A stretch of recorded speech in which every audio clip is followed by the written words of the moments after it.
Okay. Are we live? Yes. Yay! Hey, everybody. Okay. So y'all know lives make me nervous, but we're going to go ahead and get started. I want to thank everybody for hopping on. I want to thank all of our professionals for hopping on as well. You know, as we know, we have just, every time we turn on the news, there's something crazy. And what I find is that every time there's another mass shooting or, you know, just some crazy political stuff happens in the United States, our group, our Black expat pages just get, oh, somebody said they can't hear me. You're fine. They have to adjust their volume. It's okay. Okay, try adjusting your volume. Everybody else can hear me? Okay, wonderful. Okay, so basically what happens is every time something happens in the United States, we get these, we just get flooded with people who are interested in trying to find out what a relocation actually looks like. And, you know, to tell you the truth, it's like people are living with anxiety and fear right now. And people are starting to realize that we have choices. So when the last thing that happened and we got all of this things going on and people coming in, people was like, are you going to do a video? Are you going to address some of these things? And I said, you know what, we can do that. So people often want to know, they want to know about what it takes to relocate. You know, what do you have to know legally when going into other countries? You know, can I work in other countries? What is the relocation tour about? And so, and what does it take to move, the moving process and everything. So what we did was bring some professionals together so that they could give just a few minutes, just some tips that you can actively use with regard to your planning to Blaxit. And planning to Blaxit, guys, is like some people say, well, what do the poor people do? You know, poor people just can't get up and leave, and that being able to Blaxit is definitely going to depend on how, you know, how your finances are and things like that. Well, to that, one of the things that I say is that there are a lot of us who have Blaxit we are not wealthy people. The other thing that I want to say about our Blaxit process is that other generations, and we're Blaxiting and we're looking at international locations for different reasons. But other groups, for example, you know, white people in America, they've been doing this for generations. And it's like, so for us, there's no silly question. There isn't. The only silly question is the question that you don't ask. Because if you are considering, you know, trying to relocate in another country, you need to ask every possible question. So we are going to take you the system-wise, like through just some questions that you might ask, some answers that you might need. We're going to get into even, you know, purging. How do you start downsizing? You know, what we're going to speak to Big Will just about the transition process. We're going to speak to our attorney, GIOVANNA BERNAL, about, you know, the legal things to consider if you're thinking about making a move to Panama. Some of the information that you get today will be Panama specific, and some of it will just be international, you know, that you can use some basic information that you can use. We will speak to Erica Moore of 5 Rings Financial, and she will just give us some tips on some things that we need to start thinking about from the financial perspective if we're going to make that move.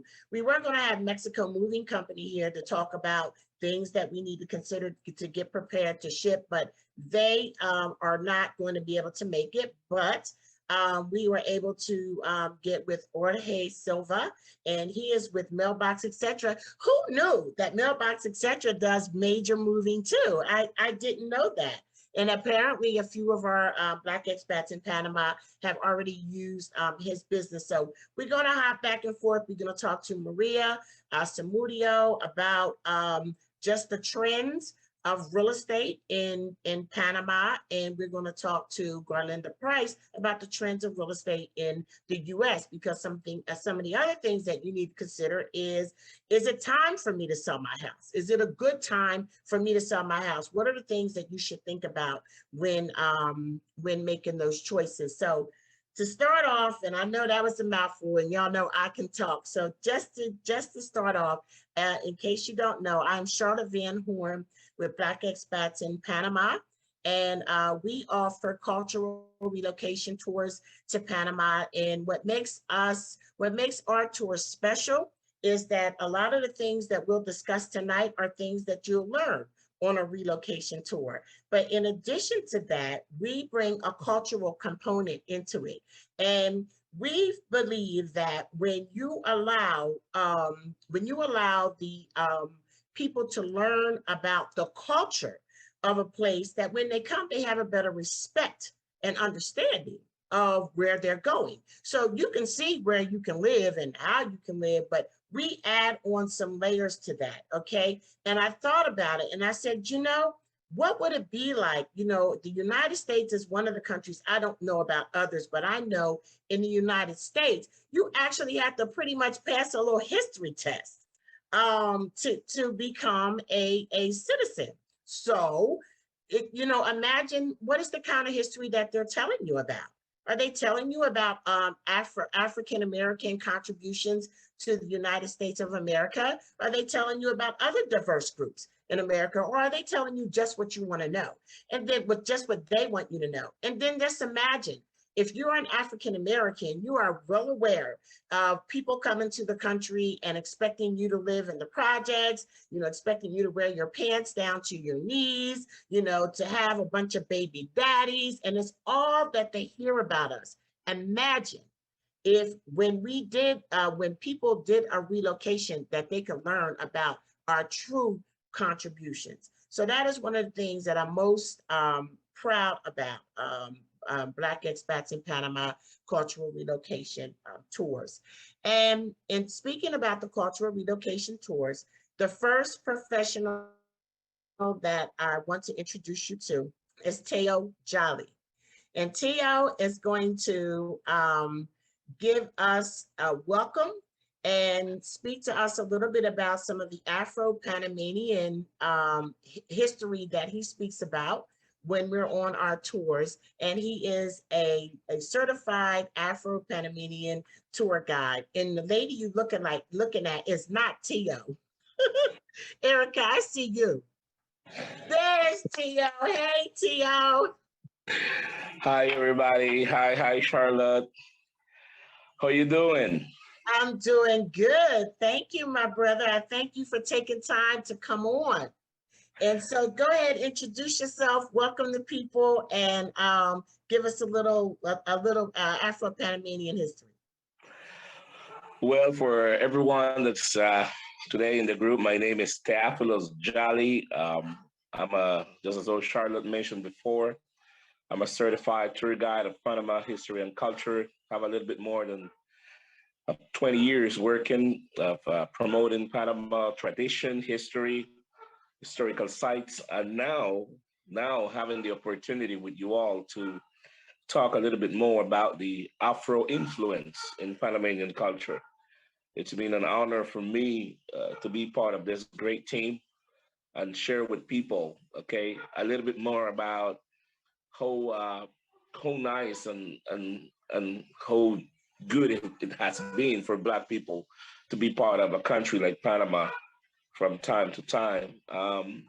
Charlotte just mentioned it. It's really, really nice when you move into a place and you have a little chance, okay? You take a little bit of the time of all of the researching and all of what you're doing to try to learn a little bit more about the history and the culture of the place. That's so special.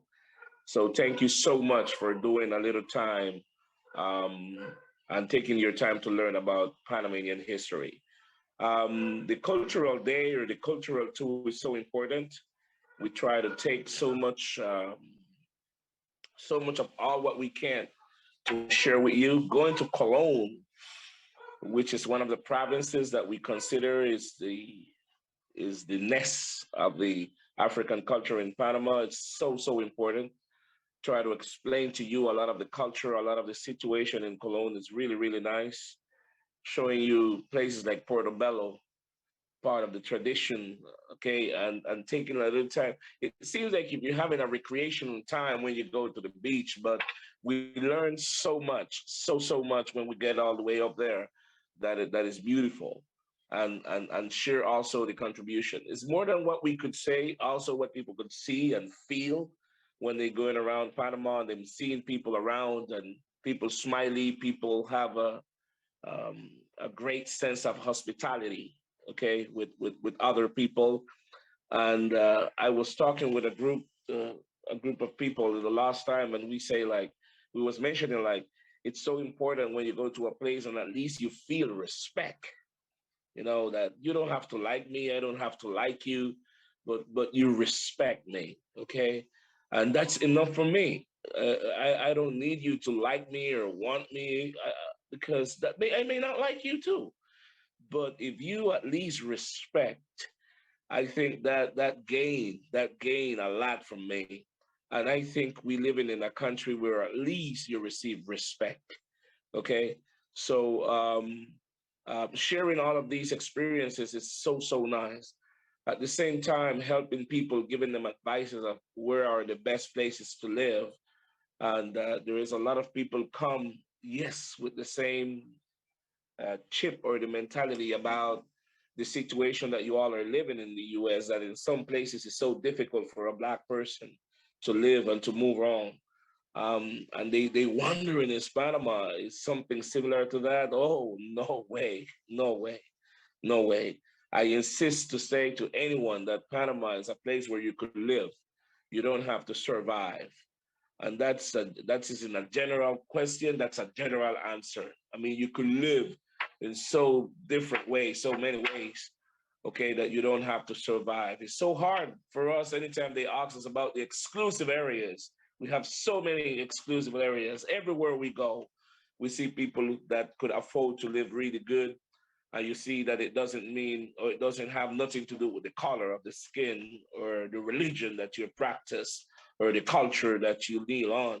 It just goes about people trying to live, see people trying to have. So being part of a country so diverse like this one, it makes me really, really proud. We insist that we are not the only one. In Panama, Black people is minority, but the influence of Black people in Panama is majority. So that's a great combination right there. We still have 7 native tribes, which we also feel very, very proud of them, very, very proud that we could learn a lot about them because we have the opportunity to mix with them when we first came to America. And we honor that and we respect that. Anywhere you go, you will see that we try to honor those two cultures really, really good in everything we do, the music we hear, the food that we ate. And more than sharing, like Black history, in this type of tour, we try to share Black heritage, the things that identify us in the society. We try not to be mean, but to be proud when we see things that related to Black people are being sharing, are being mentioning, are being listening by other groups. So I think those are the things that make us feel so, so proud. So thank you so much for letting us do something for our people to come to our country, to share a little bit with us. Thank you so much. I could tell you that you won't regret that trip. If you get to do it, you will never regret that trip. Even if you buy or you don't buy, is a trip that you will really remember and you will really say, man, we need to go to Panama to hang out with Tio. And remember, I insist, I tell this to everybody, and I haven't received the invitation yet, so I will continue doing it. I donate myself, okay, to go and eat in your place and drink a little bit, okay, just a little bit. 2, 3, 4, 6 beers with you, and then I go back home, okay? That's my compromise with you. So hoping that you could make it, Charlotte, one more time.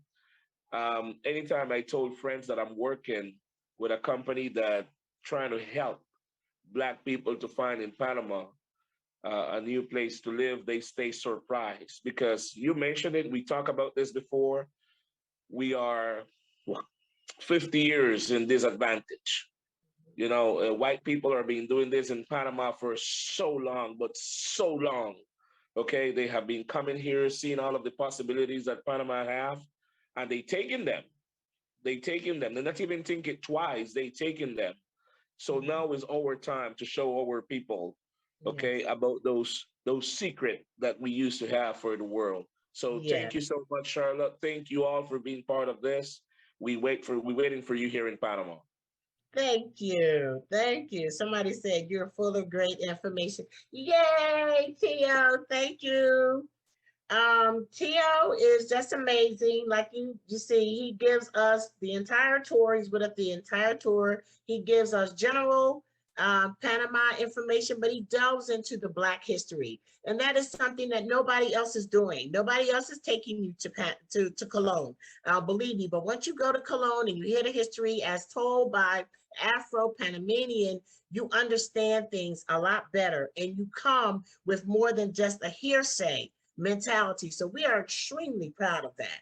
And we really love Tio, and we're blessed to be able to have him. And before I go to our next guest, you know, I have partners in this. I don't do all this by myself.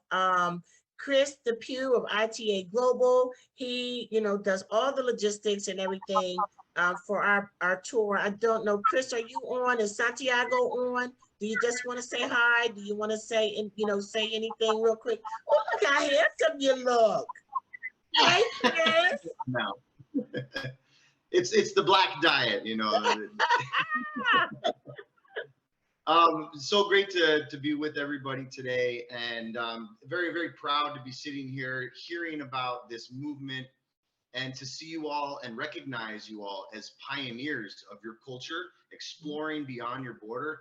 It's really amazing. And Charlotte really hit the nail on the head and laid it out really clearly that this is the beginning. This is just the beginning for your entire culture. And it's really, really exciting. And for me to be dedicated to travel, I've been helping organizations, groups, families, and companies put together trips in different parts of the Americas for over 12 years now. And for me to be an adventurer and willing to sacrifice and sleep on an uncomfortable bed and deal with bug bites and all kinds of things that most people might not want to, I've just been able to experience so much that goes into all of the curation of packages of travel. And working with Charlotte, working with Teo, it's fun to work with professionals.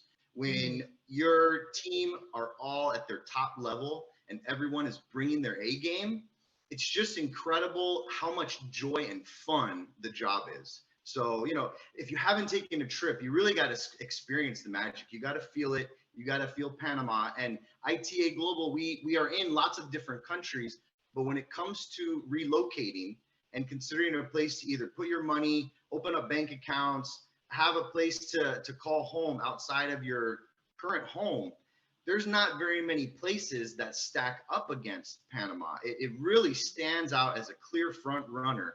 So for those of you that are really looking at it closely, kudos to you and enjoy the ride. Thank you. Thank you, Chris.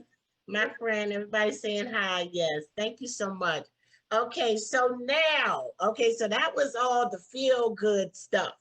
And now what we want to do is we want to keep it real, because the one thing that you definitely need to be considering if you're thinking about a Blaxit is your coins.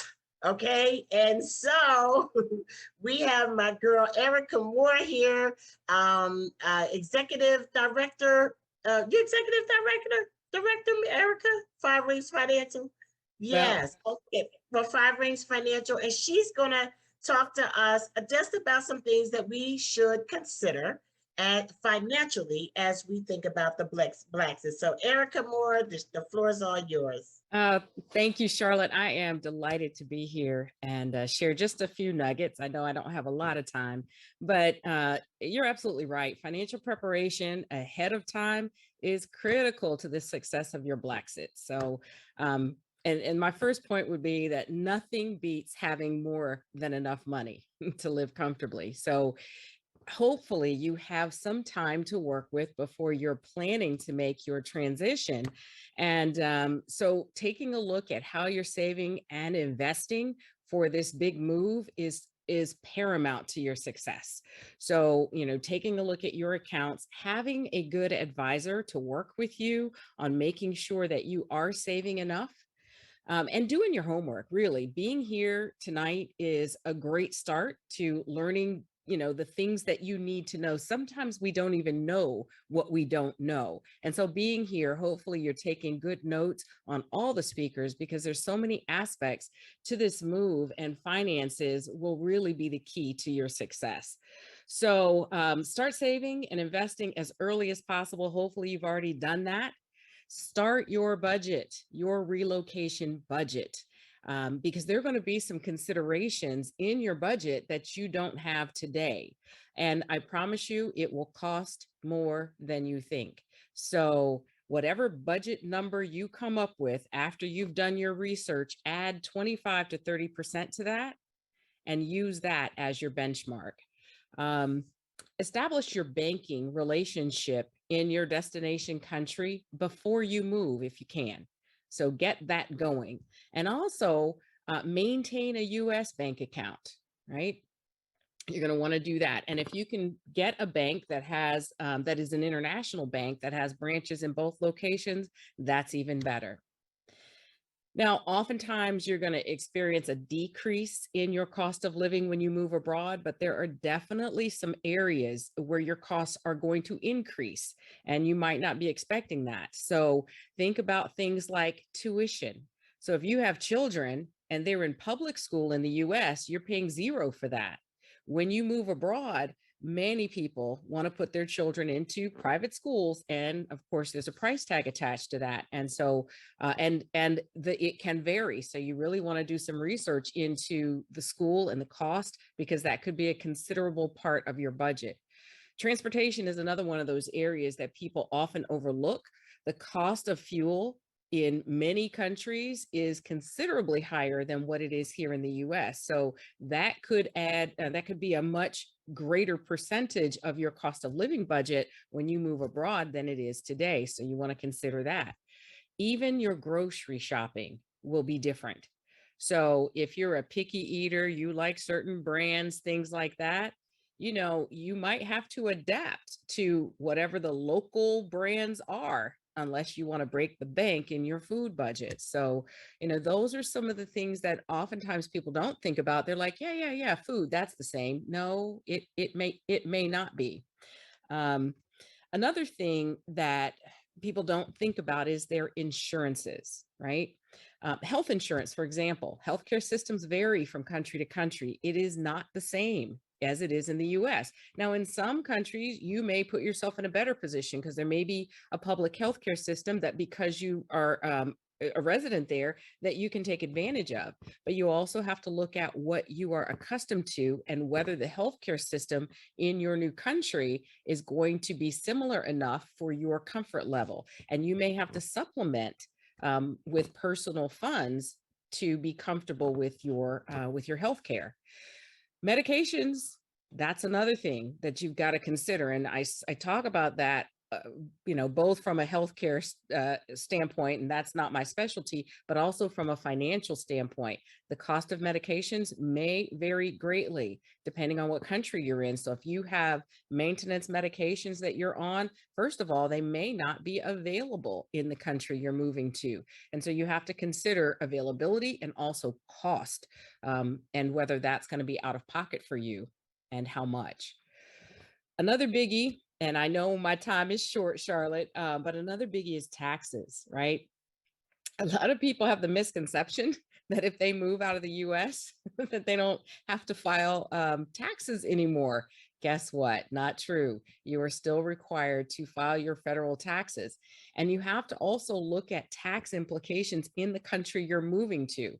You might be in a situation where you're going to be taxed in both places. So those, and that is so specific to your situation, the source of your funds, all of that factors into how you will be taxed. Will it be Social Security? Will it be, qualified retirement accounts? Will it be your savings accounts? So you really have to consider the sources of your income, and you need to consider the tax implications of that on the front end. So kind of circling back to what I mentioned in the beginning, is your savings and investing now and planning that so that the vehicles you're using are going to put you in the most tax advantaged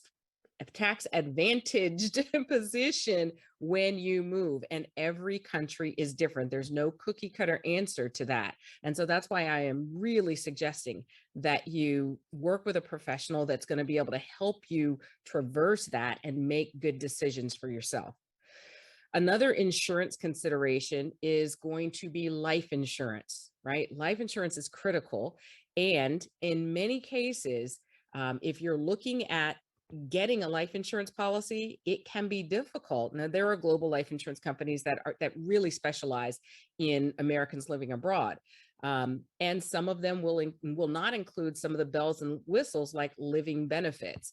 But one of the challenges is once you have moved abroad, it can be difficult to qualify for life insurance in the US.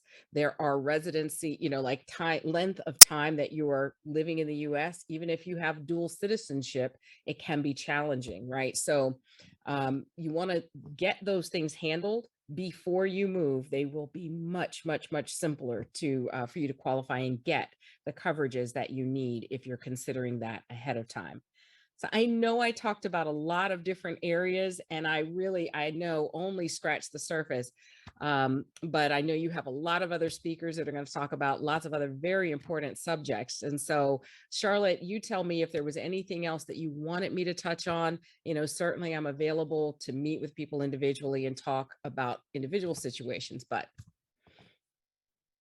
Girl, let me tell you, you hit on some stuff, Erica. Thank you so much. I've spoken with you about this, but it seems like even tonight there's even more, and so I appreciate that. What we're going to have to do is, because we got so much information, packed in. I mean, I can see the chat. They're like very excited about the information that you gave. I don't think a lot of people think about the fact that of life insurance, and once you move out to another country, when you start thinking about private versus public school, you got to think about that. Somebody was like, dang, I didn't think about that. And somebody said, great, Erica, thank you. And just so the group knows that, as we get through the rest of our professionals, if you have questions, put them in the chat, and then we're going to try to answer some of them at the end. But Erica, thank you very much. And let me just say this before we move on from Erica. I interviewed the other day Adelia of Picky Girl Travels, and she spoke a lot about the whole money piece. And she was saying one thing that she did say that we didn't hear tonight was, and I hadn't thought about it, was your will. Like your will, making sure that your will is updated. And then also the fact that if you don't have a footprint, if you don't have a financial footprint in the United States when you die, and your kids have to come to some other foreign country and probate your estate, that's not going to be good. So it's very important, and it's a good idea to keep a financial footprint in the United States. Some of you that follow me know that I have an apartment in Florida because I wanted a real place with a real address, with a real lease, because Florida is one of those states that do not charge income tax. And you have a lot of people that claim to live there. And I really feel like, if that's fine, if that's what you want to do, but for me, living out loud, listen, somebody could say, listen, she ain't living in Florida. Y'all need to get her because that's tax evasion. So while I'm figuring everything out, I need to have true address in Florida, at least for the first year or two, in the United States, so that I am covered on all bases. Not everybody will go that route, but it is a route that I go. The other thing I want to add, and I know this is controversial and I don't say it all the time, but people wonder, how am I going to do this financially? And I'm just going to say it. Bankruptcy should not be off the table. I mean, honestly, if you are a person that wants to make a relocation and you are just not in the financial position to do it, there are a lot of things that you can consider. But one thing that you should also consider is your bankruptcy option. You know, if people want to make bankruptcy taboo, okay, and like, you know, you're a bad person for doing it, forget that. If we're a bad person for doing it, then what does that make Donald Trump? Okay, what does that make the people that have the money? Okay, rich people file bankruptcies. So don't get tripped up on that. You have to be in a certain financial straits in order to be able to file a 7 where you can just relinquish your debt altogether in the US. But then you could also reorganize. You can reorganize your debt through bankruptcy so that you can afford to make other moves. And then if you're in that particular financial qualification, what must it be like to be able to discharge your debt? Okay, and then move to a country where your funds are used just for the debt that you have here. So I'm just saying, I'm not suggesting that anybody file bankruptcy, but I'm letting you know that it is an option that you need to consider, because at the end of the day, our life may depend on it, because I don't know if you've noticed, but you ain't too safe in the US. And you need to do whatever is necessary for those people that say they can't afford it, for those people that say, what about the poor people? Consider that, you know, consider that. They're making bankruptcy so that poor people can't even afford to file. Do a little research into that. And I'm just going to leave that there, because I'm not a financial expert, but I do know that that is an option. So thank you very much, Erica, for that. Next, we're going to speak with my favorite attorney, GIOVANNA BERNAL. And GIOVANNA is my personal attorney. And when Black expats started, when people started coming and saying, well, do you know an attorney? You would not believe how this group grew, right? Do you know an attorney? And asking legal questions. I'm like, well, let me ask GIOVANNA. And I asked GIOVANNA, I referred people to her. I am so happy to say that GIOVANNA has helped over 50 Black expats in Panama with their legal residency and, you know, filing for corporation and different issues that they have. And I have not received one complaint. So GIOVANNA, thank you. Thank you for being so committed and dedicated to the service that you provide, and for providing us with the top-notch service that we deserve. And with that, I'm going to allow you to give our guests a few pointers on legal considerations when Blaxiting. Thanks so much, Charlotte. I'm so happy to be here, and thank you for giving me this opportunity to have such a great experience assisting the Black Expat community in Panama. It's been great this past year, and I have learned so much as well. At Prime Solutions, we support individuals and families that want to relocate to Panama with their visa process. We set up also business, we do accounting, we also help with the taxes. And most of the things that we have done is visas, because when you consider relocating to Panama, the first thing you have to think is how are going to be there legal, because you have 180 days to be in Panama as a tourist. So you have to think that you need to find a way to find residence. And I'm going to tell you in these 5 minutes, what are the most popular ones for Americans to be legal in Panama, and also some other things that you should consider. Before you come to Panama to do your visa process, you have to consider getting an FBI report, obtaining that, and having that legalized by your nearest Panama consulate in the US. The FBI background check is valid only for 6 months. Also, if you come with family members, your wife or husband, or with your children, you have to bring your birth certificates and marriage certificate. And those documents, as a foreign document, they have to be also legalized by apostille or your nearest Panama consulate. In the US, there are several Panama consulates. And you also can even mail the documents. For example, the one in LA is very friendly, and you can mail documents to them, or you can get appointments like in Houston, Tampa, Washington, and Miami, and you can get that done. Then also the most popular visa types are the pensionado. Of course, if you have a retirement with the Social Security or a VA for veterans, or from the government or private, you can also apply as long as you have a minimum amount of $1,000 for your pension. And if you don't comply with that requirement, well, there are also residence types such as the Friendly Nations visa, which an investment of $200,000, or by work reasons. If you want to find a job in Panama, you can do that. You can find a job, or you can set up your own company and be hired by that company. Then we also have some other type of residence, such as temporary residence, where you can get residence and work permits for 1 year, and you can extend that up to 6 years. That is for work reasons as well, or you can have a company in the US that can send you to Panama and you can work for that company. That's another option. We also have a digital nomad visa for teleworking, people that have a job in the US and they can come here and work for 9 months and extend that to another 9 months as well. That's also pretty popular. And most of the residence types, they have an option to apply for a work permit in case you need that.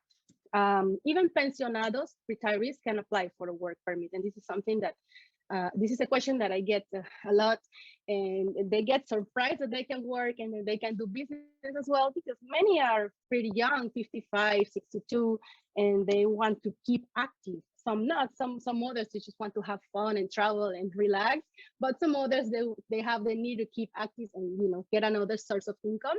So that is something that can be done as well. And you can also set up a business in Panama by yourself as a physical person, or you can set up a Panama corporation. You can also you can do services, online business as well. There are some professions that are restricted to do in Panama because you will need a license and become Panamanian, such as being a lawyer, an accountant, a doctor, some professions, engineering. And retail is also restricted somehow. It's having an establishment in a local store and sell directly to customers. That is restricted. But you can do wholesale, distribute, sell to companies' products, do online, offer services. Well, the sky is the limit.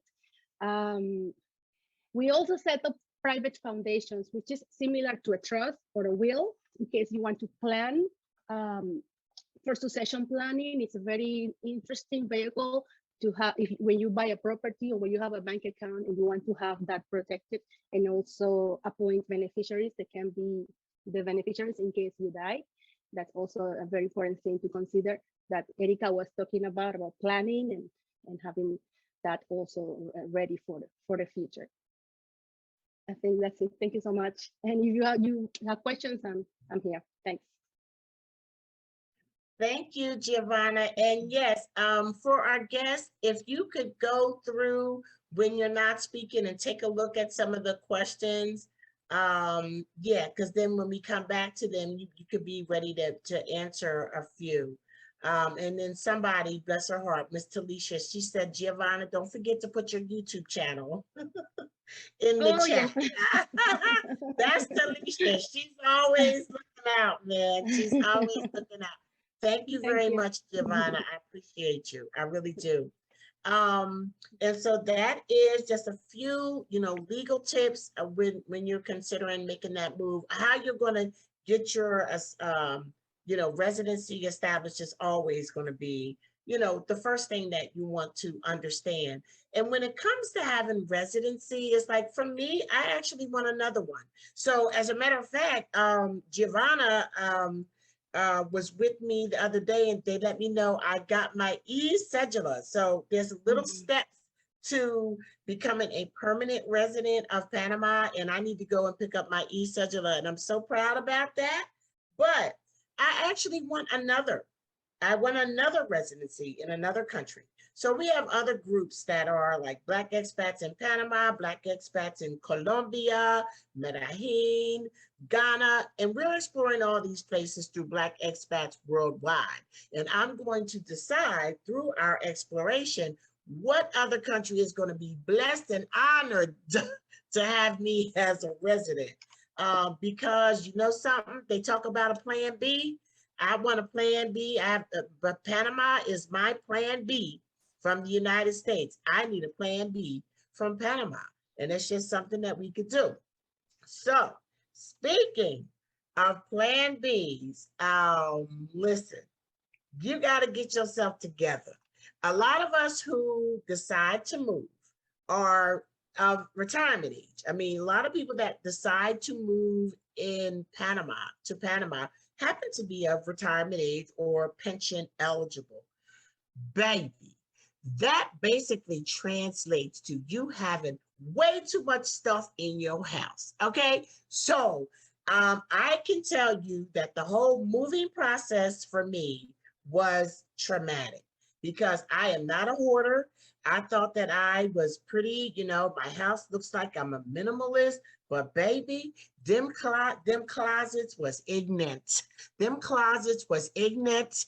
They was rude. They was undignified. It was not nice. And at one point, when I realized all the boxes and things I hadn't touched in years under my long dresses, I cried a little bit. I did, because I was like, this is just ridiculous. And then trying to figure out, what do you really want to bring, you know, to Panama or to the country that you choose, and what can you leave behind? Oh my God, it was just so much. So I'm going to introduce my girl, Aisha Niang. And Aisha, everybody knows her. Everybody just got all excited when they found out that she was going to be on the live Zoom, because we know and love her as the Abroadability Chick, okay? That is her channel on YouTube, and people just wait and hang out and wait for her to put out videos. Aisha speaks about traveling with physical mobility issues. And then she's also started doing some accountability work with people who need to get their life together and start purging, purging and downsizing for the move. So welcome, Aisha, to the call. And Aisha, the floor is all yours. Thank you for being with us, sis. Thank you. Thank you for having me. Can you hear me okay? Yeah. Okay, so I'm quickly just going to discuss moving to Panama with mobility issues. Before I get started, I just want to say, whenever I'm in Panama, I feel human, seen, and acknowledged for my disability. I don't feel like I'm pushed to the side or ignored. So I want people to understand that. I sometimes will get special treatment, like at the airport. After I check in, there might be a roped off area and they'll usher me over there and just let me sit there by myself. They won't let anyone else in there. They might let me go to the front of the line. Just certain things that I don't necessarily experience in the United States, I experience in Panama. That said, you do really have to understand that there are some things you need to consider if you have mobility issues in Panama. You want to look for a neighborhood that has decent sidewalks, paving, and streets. Do not expect everything to look like it does in the United States. There's a lot of cracked streets, roads, potholes. You might have issues just walking around. Not all of the restaurants and buildings have ramps or railings, so you're gonna have to do some research ahead of time before you go to certain places. And not all their stairs or ramps have the same US standards that you might be accustomed to.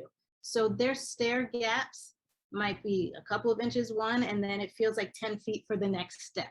So I actually went down a bunch of steps. There wasn't a railing. I was kind of holding onto the wall.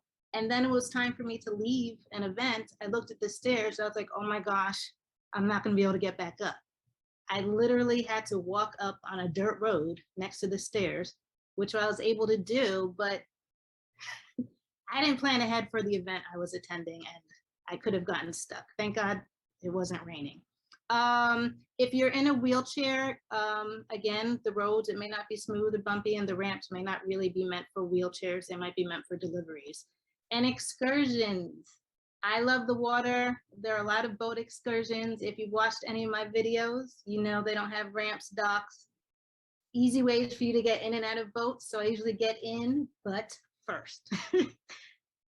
These are a lot of things that you have to consider. But in summary, this is not just if you have mobility issues, there's things that you have to consider as you're aging as well. So in my process for moving to Panama, like Charlotte said, I'm actually in a phenomenal purging accountability group with some awesome ladies. Shout out to the people in the group. Angela, Talisa, and Lori. There are 4 of us, and we kind of post every week or every 2 weeks what our goals are for purging. So like Charlotte said, you may not think you're a hoarder, but I found out I was a hoarder of socks and hair care products. I didn't need 60 pairs of socks, but apparently I had them, and I purged it down to 20. Do I still need 20 socks? No. But for some odd reason, you still feel the need to hold on to things. So you literally have to decide, is this item going to serve you in Panama? Or how is it going to serve you in Panama? I recently lost my mother in February, and I did not want to go through her items. And what I found was once I went through her boxes and her jewelry, it was easier for me to go through my own. So that's one thing to consider. You're going to avoid going through some items. So if you want to start easy and not a loved one's items, start in the kitchen. What's expired? What condiments are expired? What spices are expired? You can go to the bathroom. Do you really need all those towels or all of those sheets? No, you don't. So these are things that you just have to start doing, and start now. If you're moving in 3 years, 5 years, whatever it is, trust me, please start now. You will not regret it. Once you get in the mindset of starting to purge and downside, you're not going to buy as much. You're going to start thinking, I don't need that in Panama. And it'll help you to declutter. So I just want to thank everyone in the accountability group and for the purging, and start now. That's it. Thank you. And start now. Thank you so much, Aisha. And start now is good advice. My best friend Karen is really good at purging, and I think she's on the call. And the thing that she told me that I thought was so hilarious was that she said, you need to start about 3 years in advance. And she meant that. And she was like, if you don't start 3 years, imagine how long it takes you to go through a junk drawer. And for those of us that have a junk drawer, you know what that is, like going through every little thing. And we just moved ourselves too. So I'm very sensitive to that. And that was very good advice. And somebody also wanted to know, Aisha, if you can do like the group thing, the accountability group, if you can post that, if there's such a thing, can you post it in the chat, okay? So thank you for sharing. And I know a lot of people got a lot of good stuff out of that. So now, talking about purging, what you need to do is this. Aisha's tired of us looking at her. I could tell. Antonia, where you at? You got our Aisha just sitting here having to keep smiling. There I is. Thank you. So when I said that I cried a little bit when I moved, because I was just so personally embarrassed by all of the excess in my life. And then one thing that I learned too is that with the climate being different, like some of my shoes that have just been, I hadn't worn for years, and I mean, they were older shoes, but they were still good. I don't know. It seems like as soon as I bought them here, the climate was like, nah, these shoes are done. I mean, I'm telling you, almost every time I put on a pair of shoes now, a pair of my old shoes now, it's like they blowing out on me. I'm afraid to go in public with them. So, I mean, some of this old stuff that we're hanging on to, we just need to let it go. Like Teddy Pendergrass said, I think I better let it go. Because the other thing about that is the more junk you have, the more stuff you have, when it comes time to move, depending on what type of move you decide on, it could be cost prohibitive. So start making those hard choices now. You know, I talked to another couple, and my thing is photos too. You know, I mean, old photos to touch and feel, the old photo albums and stuff like that is what I really get into.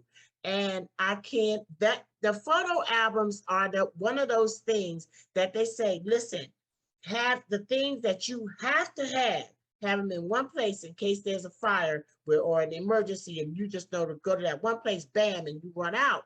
Well, my photo albums are in that place. Well, I talked to a couple who actually digitized their old photo albums and threw them photos out. I said, Lord of mercy, I don't think I could have done that. I just really don't think that I could have thrown out my mama pictures. I'm sorry. And they said, well, they kept the pictures on digital. They took pictures of the pictures, and okay, so I you know, I couldn't do that, but it is a consideration. And Aisha says she's taking pictures of photo albums now. So I guess other people are doing that too. I'm not ready for that.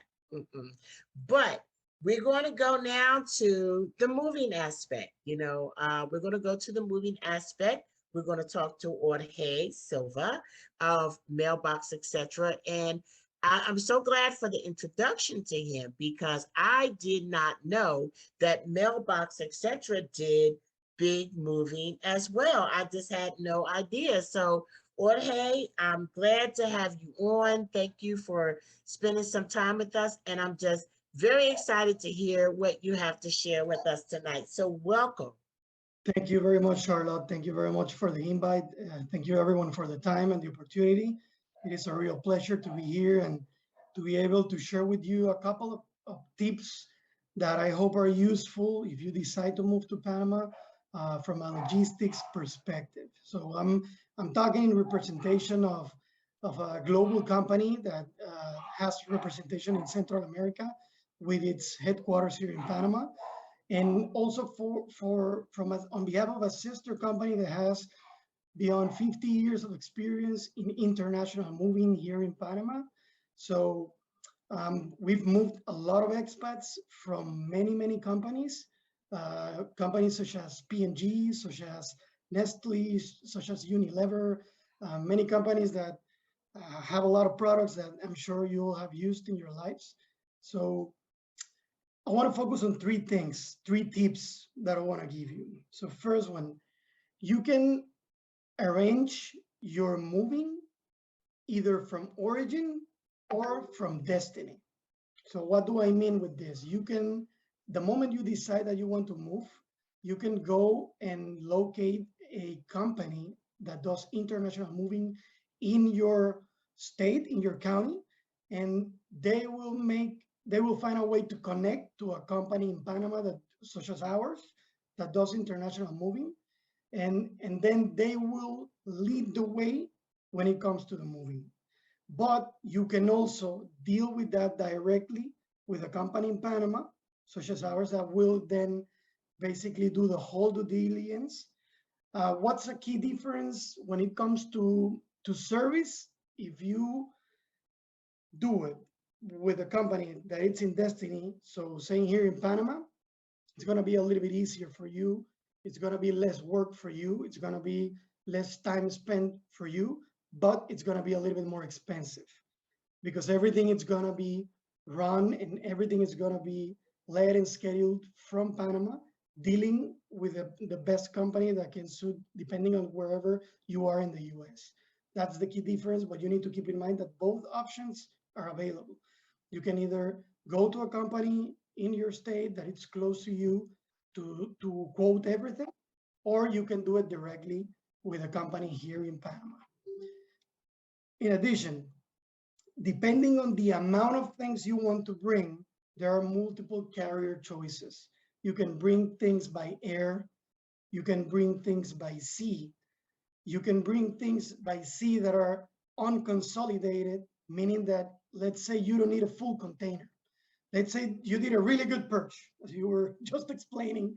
You don't need a full container to move to Panama, you just need half. Then there are options where you can you will be charged by cubic feet. So you will need to provide basically an estimated of dimensions of all the things that you're going to ship. And then you can just ship it to an address in Miami that a lot of companies in Panama work with, just as we do. It's shipped to Miami, and then in about 10 business days is here in Panama. And a lot of companies, just such as us, provides the service of you being able to go and pick it up to one of our stores, or we can deliver it straight to your house and just make sure everything is located to the apartment or home or whatever location you pick to live here in Panama. Then if you have a very big moving, so you need one full container or maybe more than one full container, which can also happen. That's also an option, and that can also be quoted either directly from here or with your local carrier there in the US that then makes the connection to Panama. So there are multiple options. They can all be taken into account. In addition, once you're here in Panama, if you decide to move, keep in mind that PO boxes in Miami are very common in Panama. We actually led the way 25 years ago when we established the first service with mailboxes, etc. in Panama. So you can have a physical address for free in Miami, which you can use to ship from, to buy from Amazon, to buy from Home Depot, from IKEA, from wherever you want in the US. It is shipped by the carrier of the vendor, let's say Amazon, directly to Miami, and then between 2 to 3 business days, things are here in Panama, and you can just pick it up by the store, or you can schedule a delivery directly to your house. You can also use this type of service for meds. So I think that's something that everybody's very concerned about, making sure there are many meds that you can find in the US that you cannot find in Panama. There are some legal implications, some customs implications to get the meds into the country. However, we can take care of all that due diligence. There are a lot of companies that can take care of that due diligence so that you can get specific meds, especially if you have a recipe from a doctor. That's kind of the best thing to have. Another very important thing to consider when it comes to moving, tax exemptions. There are some things that you can get exempted when you move to Panama. However, it is very important to comply with all these due diligence before you move to Panama, not after. Once the money is in the hands of the state, it is impossible to get it back. So you need to make sure that you go through all these due diligence in advance. A lot of logistics providers and moving companies, they will support with all these counseling. There are some events where you would need a lawyer like Giovanna to support, because here we do have some cases where the government entities require a lawyer to be kind of the intermediary to do it, but it is not impossible. So that's a very important thing to consider, because if you're moving things that come here with a value of thousands of dollars, then we're talking of probably a couple of hundreds or even thousands of dollars in taxes that you could also save. So those are the 3 key things I wanted to leave here. The 2 choices that you have when you're going to arrange the moving: origin or destiny. There are also pros and cons. There are also differences in prices, different options of carrier depending on the size of the moving. It can be via air, which is way faster, of course. It can be via sea. It can be unconsolidated or full container moving if necessary, and the tax exception element that you can also in advance consider and work with both your logistics provider and your lawyer. So once again, thank you very much for the time. I hope this is useful for you. And I just wanted to add to it to wrap up, because I know my time is over, that Panama, as a matter of fact, is a very diverse country, and it's very welcoming with expats and people from other countries, because we've had it forever. And I'm even an example. I was born in Guatemala. My dad's from Guatemala. My mom's from Panama. I had a Portuguese grandpa, a Mexican grandmother, a Yugoslavian great-grandfather, and that's just me. There are many people like me. So it's very common. It's very common, and we're very welcoming. So thank you very much for the time. Thank you. Thank you so much for that information. I appreciate it. And I do see a question here. Does weight matter? So the professionals, yeah, you can go through and kind of look to see some of the things that you can answer. The weight, I don't think the weight matters if you go with a container. I think it's whatever you can fit in the container. Is that correct, Jorge? Yes, that is correct. So when it comes through air, weight matters. When it comes in a container, is dimensions, cubic feet. Okay, okay, awesome. Thank you. Okay, so then we're getting into some more questions. Jorge is going to go and look through, and then we're going to see if we can answer some more questions afterwards. And Jorge, please feel free, and all of the professionals, please feel free to place your contact information for everyone in the chat, okay? Also, and is Santiago on the call still? Santiago, are you there? I'm here. How are you?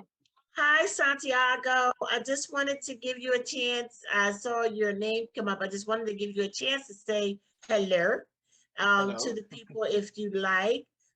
Santiago is another one of our partners with ITA Global, and he is based out of California. So we don't get to see him a lot, but we love him a whole lot. And I just wanted Santiago to have a chance to say hi. Hello, everyone. Thank you for being on this incredible call. Lots to learn.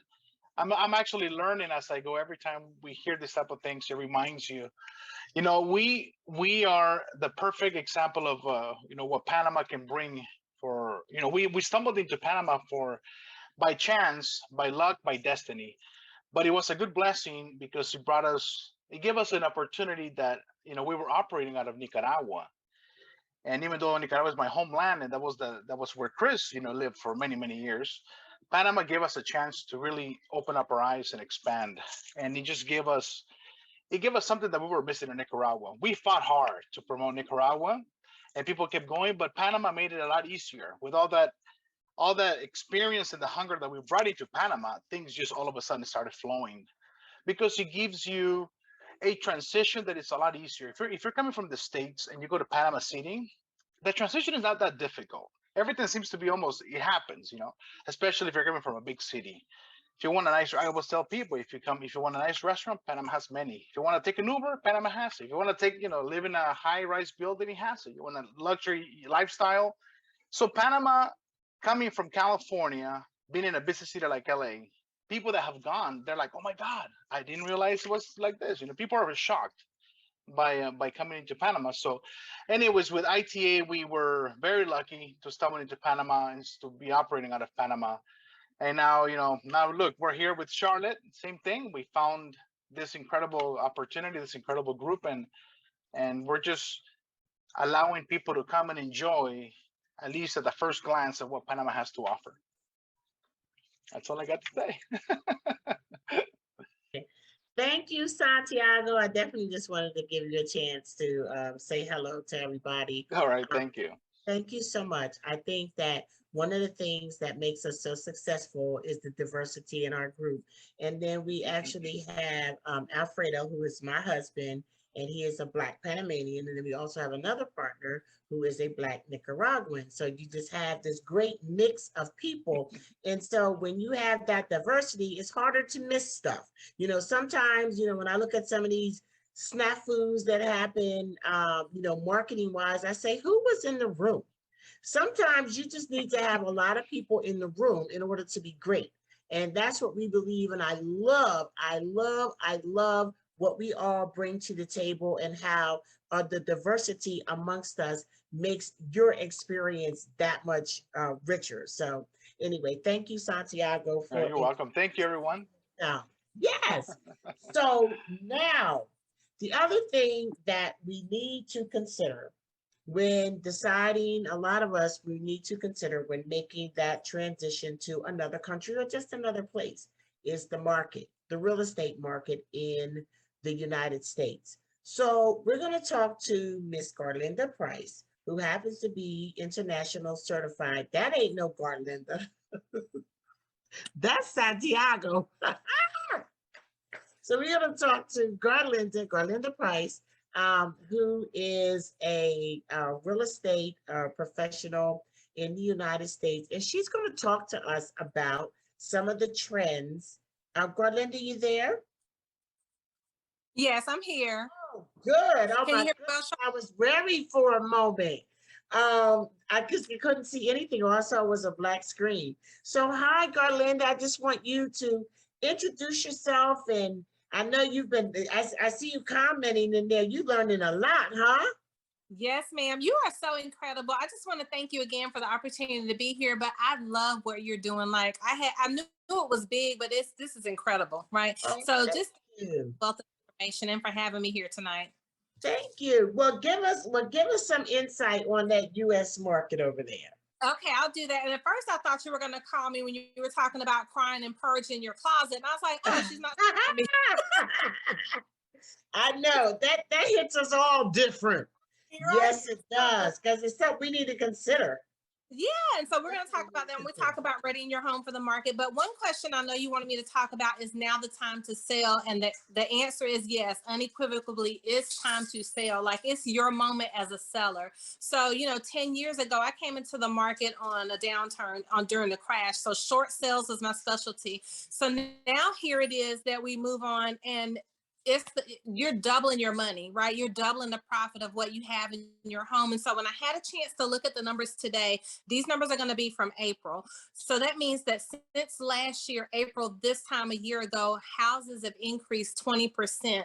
Prior to that, they had increased 15%. So you're talking about a 35% increase in the money that's sitting in your home that's waiting for you to cash it out. So if you think about, well, I may not relocate to Panama or to my next country for 3 years, go get an apartment. Right now is the time when you think about maybe being a renter or maybe downsizing to a smaller location, cashing your money out and taking advantage of that.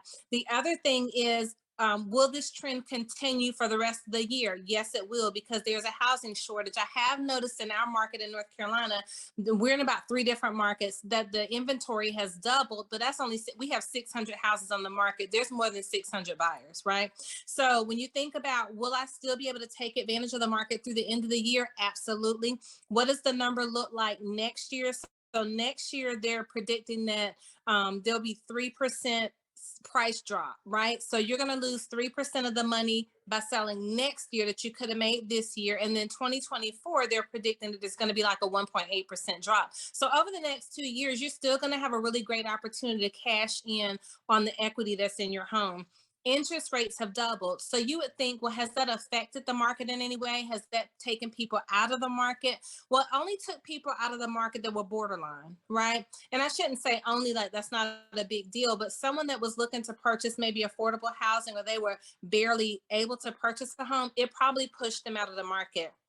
But for those of you that are going to be cashing in these huge amounts of money, there's still tons of millennial buyers. Those are going to be the largest pool of buyers that are going to be purchasing homes, especially if you're in a city and you have urban dwellers in your area.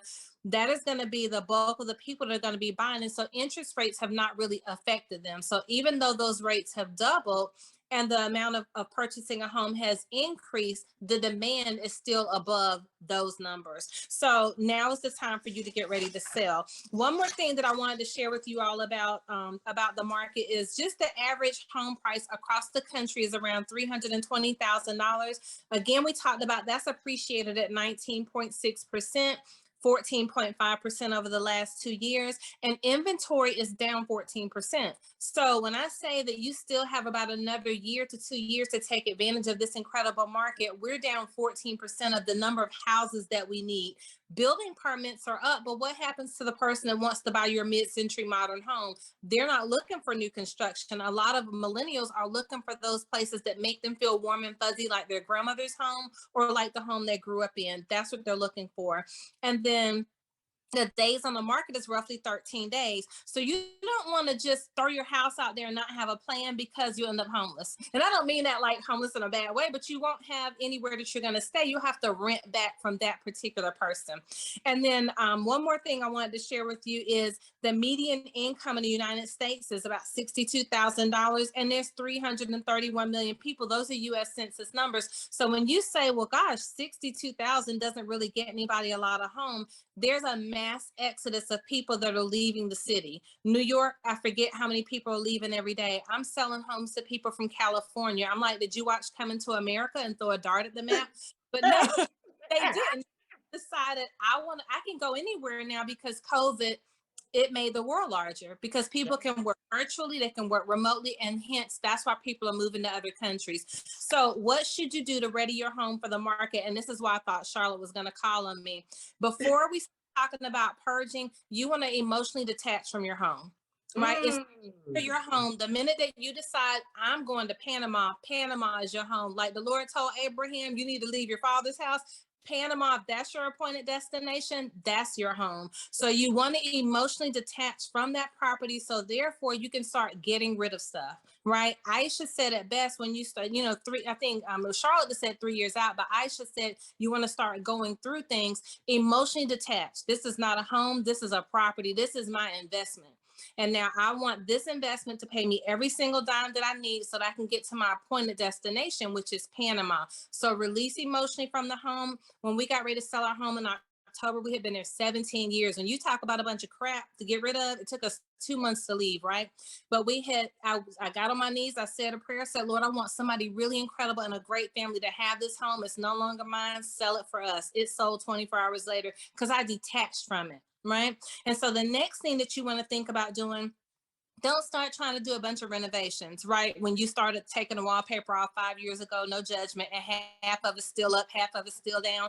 Don't think about renovations, think about repairs, because those are the things that are gonna end up in the middle of the transaction when someone has a home inspection or they go to have their appraisal. You don't want those things to nitpick at your money and the amount of dollars that you want to be able to take with you when you go to your appointed country, when you go to Panama. So think repairs. Is my HVAC in good working order? Do I have a trick light switch? Y'all know the one I'm talking about, the one you hit on the wall and the fan comes on. Right?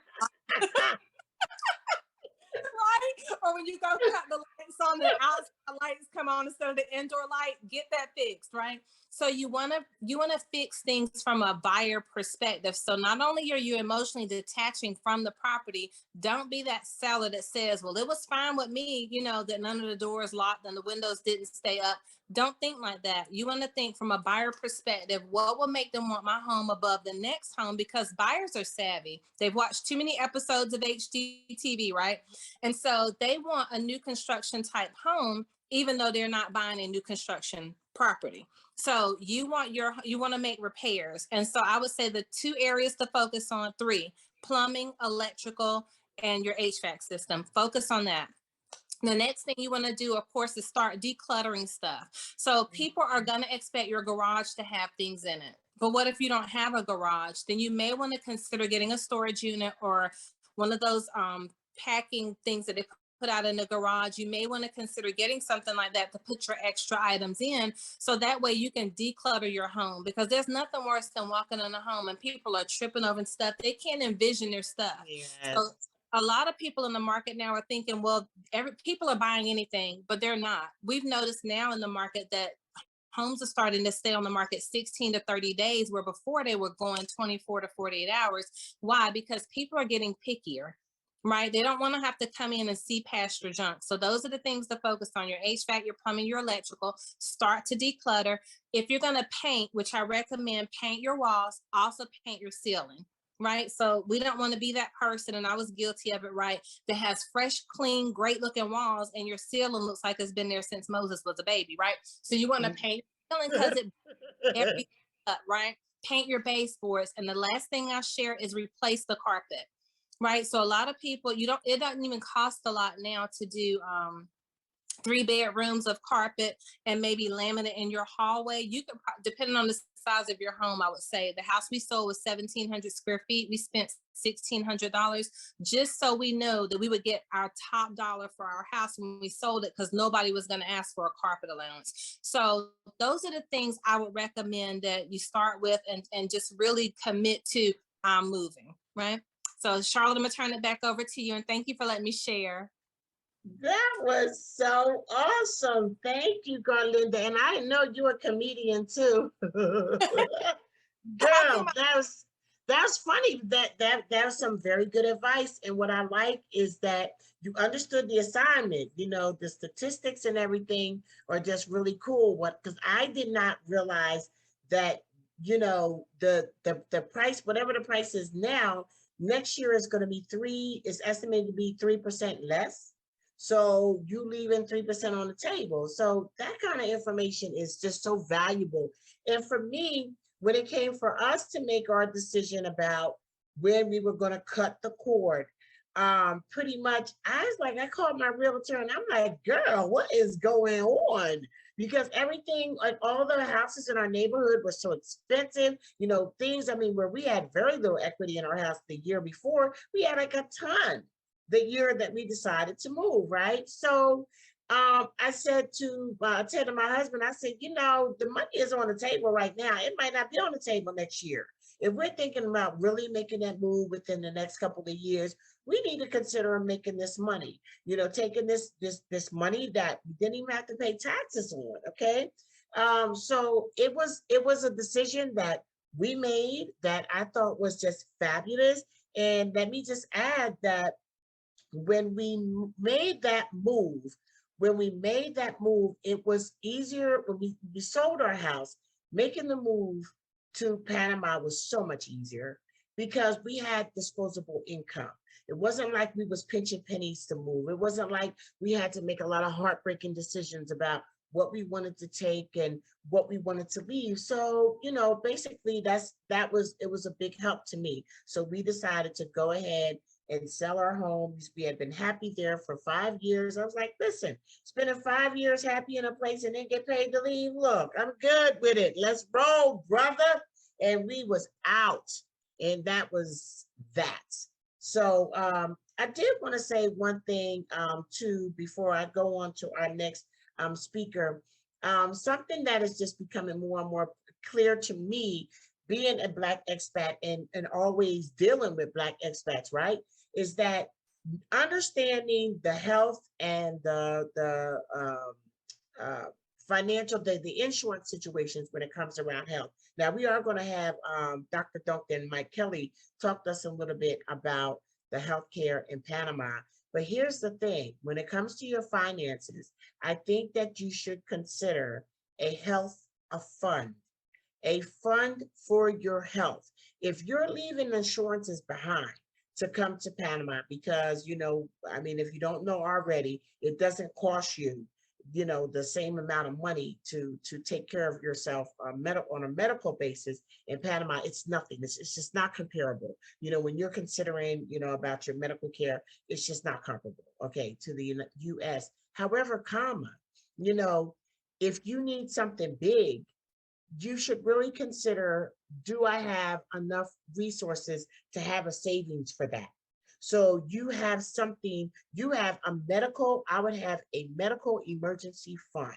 So if you need something that's really big, then you have that fund that's already set aside. And then some people say, well, maybe I shouldn't have left my insurance. Well, maybe not. You know, maybe you should have tried something else. However, when you think about the amount of money that we pay for insurance, you know, every single month in the United States, you would have been paying that money anyway. And you made the amount of money that you would pay for a copay, you know, in the US, sometimes it might balance out, but have you a little bit of money on the side. So I'm just saying. Okay, so next, one of my favorite brothers, Big Will, is coming to talk to us. What up, bro? What up? What's up, sister girl? What's going on? You know what? It ain't no good. It ain't nothing nice when me and Will get together. He just bring out all the foolishness in me. No matter how I try to be dignified. When I see Will, it's just like, what up, Big Will?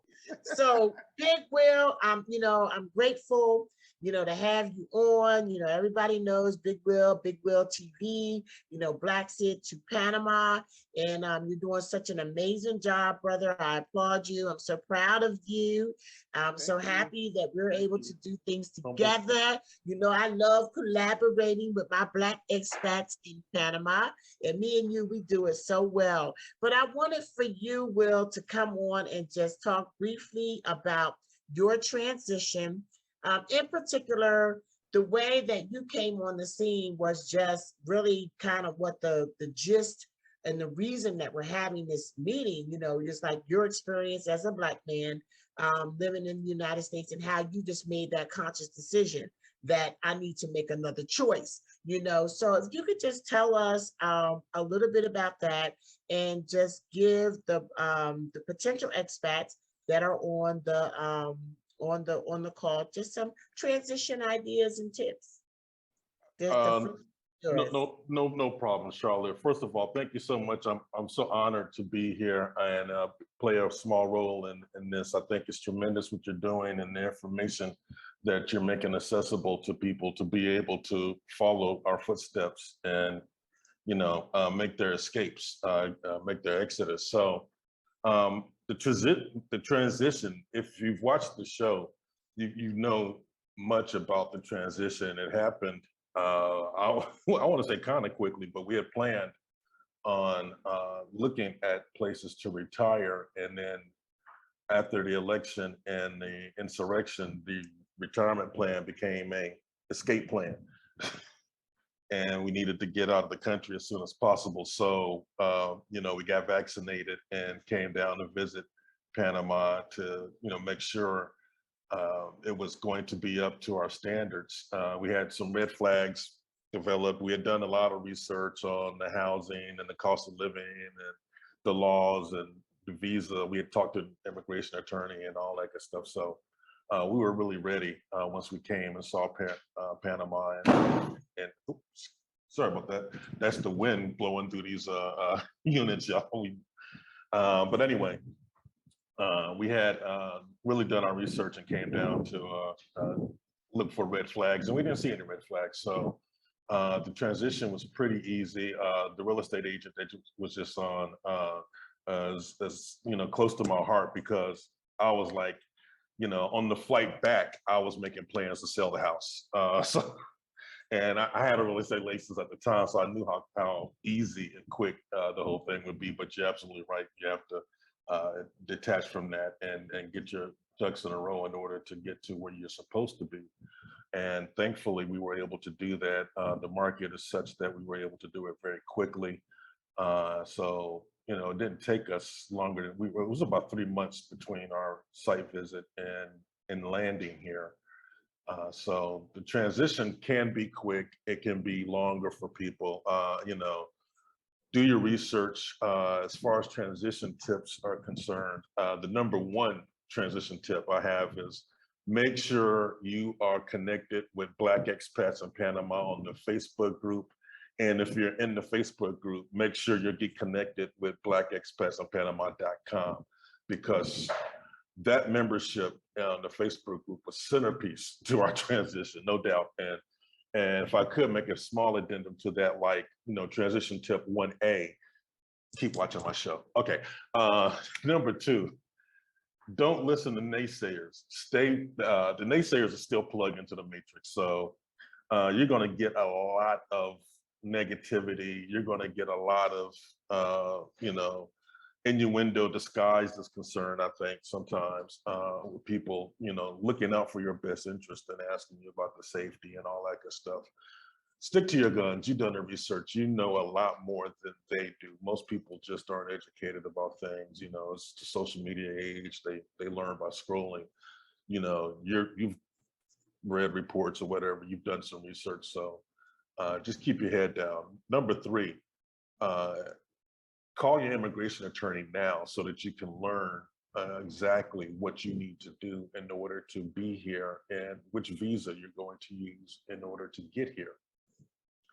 That can help tremendously. I mean, it gave us a blueprint to follow. So tip number 4, make your site visit. Have your red flag list, your deal breakers, and be honest with yourself.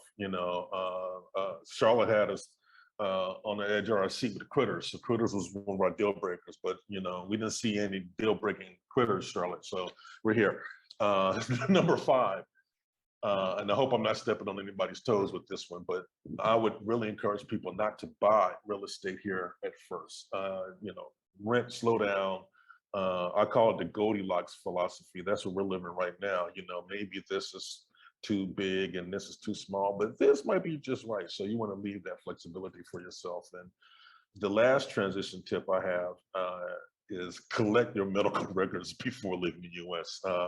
That's a personal one. I'm going through that right now. You have to go through a third party and all that good stuff, but just get that stuff together before you leave. So you don't have to worry about that. And Charlie, you also asked me to talk about things that I wish I had known before moving here. So I got a top 3 list for that one.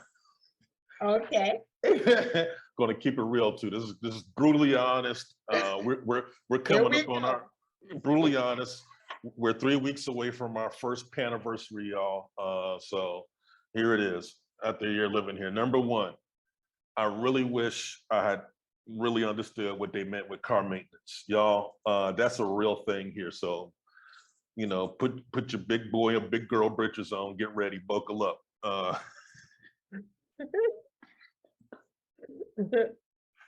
These potholes are serious. And if you're in the city, I don't think it's that bad, but we're in the coast, and no doubt it's some wear and tear. Number 2, and this is huge for people renting. Most of the units here come fully furnished. Fully furnished means different things to different people. Check, verify, double verify, sit on the stuff, live in it for a second. I'm 6'2", 270. I don't think Panamanians make furniture my size. So, so there's some issues with that. I would just really suggest that you take a closer look. And the third thing is kind of funny. It's a small thing. You get used to it real quick, but I wish I had known that there were no bags at grocery stores. It took me a minute to catch up to the fact that I kept going into the grocery store empty-handed and then having to buy another bag. They used the reusable cloth bag. So it's very, very, very feng shui, very eco-friendly. I'm very happy about that. But yeah, it took me a minute to get accustomed to that. So that's it, y'all. Appreciate the love and everything. And really, again, once again, Charlotte, thank you so much. Wow, thank you, Will. I tell you, Will never disappoints. But he makes some good points, and some of the stuff that you're just not going to know until you get here. Like, for me, it's like the shower spray, the daily shower spray. It doesn't exist here. And I think I have found it before in like Reba Smith, which Reba Smith is sort of like a Wegmans, I guess, in the States. But it's certain things, it's like trying to decide what can you live without. And paper products are so expensive here. It's like, and then they don't even sell good paper plates. And so that's kind of my little thing too. But that information is really good. I appreciate Will for just being so transparent. Before I announce our next guest, let me just say to our panelists, please go through the chat. I want everybody to pick out 2 questions that pertain to them. And then once we get done with our last person speaking, then we'll go back and then we'll give you like maybe 2 minutes to answer the top 2 questions that they have for you. Is that okay with everybody? Oh, Lord have mercy. Washcloths. Yes, yes, Monica. We've been going to Tours de Alba since 2004. And I mean, they just don't give you washcloths. And I guess I hear they don't give them to you in the Airbnbs. I went to Playa Bonita. They didn't have them there. And so we just carry our own washcloths now everywhere we go. And when people come on our tours, we give them like just an amazing swag bag, baby. But in that swag bag, we give you a washcloth just in case There isn't one in your room. So yeah, those kind of little things, you know, they're just different stuff. So we touched on and off about healthcare in Panama, kind of on and off. You know, it came up in finances, and now what we're going to do is we're actually going to meet Mike Kelly and Dr. Duncan. Is Dr. Duncan here? Did he make it? Where's Dr. D? He's here. He's here. Can we bring Dr. D in to the screen? Or should you, you can get rid of me. Nah. I don't see his name. What's your name on here, Dr. Duncan? He can't unmute, so he has to put it in the chat. He can't unmute? Let me see if I can. While we get everybody, in the view, I'm going to introduce you to Dr. Duncan and Mike Kelly, and they are with Panamedica. They are just going to discuss some healthcare information that might be helpful to you as you make that Blaxit to Panama. So thank you very much, Mike and Dr. Duncan, for being here. The floors are yours. Thank you, Charlotte. First of all, thank you so much for having us. We are honored to be your trusted health services provider. So having relocated to Panama myself about 10 years ago, well aware of the importance of healthcare and getting established with health services, whether or not you have any health issues. If you don't, you want to know where to go. You want to find a good doctor. If you do, same thing, you need to get established with a good general physician that will be able to manage your care. So what we do is we actually have a primary care medical clinic called Panamedica in Panama City. And that is an actual medical facility. We have full-time physicians, nurses. We have a full service clinical laboratory. We have specialists. So any primary care, non-urgent, non-emergency that you need, it's a good place to go. That's where you would find Dr. Duncan. He's there every day. So that's where you would go and sit with him and discuss your issues. And another part of what we do is it's called Expat Health Services. And basically the idea with that is that we go to you. So we have English speaking medical professionals that will go to you for consultations, lab work, whatever it is that you need. And, you know, the important thing being that they speak English. So that's a big part of it. You want to make sure that when you do get established with your healthcare providers that they're speaking your language. You know, healthcare is one of those things where you want to make sure that that communication is there. So that's not something you can really sacrifice. So that's really kind of what we focus on. You know, it's not so much trying to provide like the same quality as the US. We actually try to provide better quality. I mean, you know, now in the US, when you go see a doctor, you're in and out 15 minutes because you get kicked out in 15 minutes. So the insurance companies dictating everything. So you know, you don't get that personalized touch. Whereas here, it's all about the personalized care.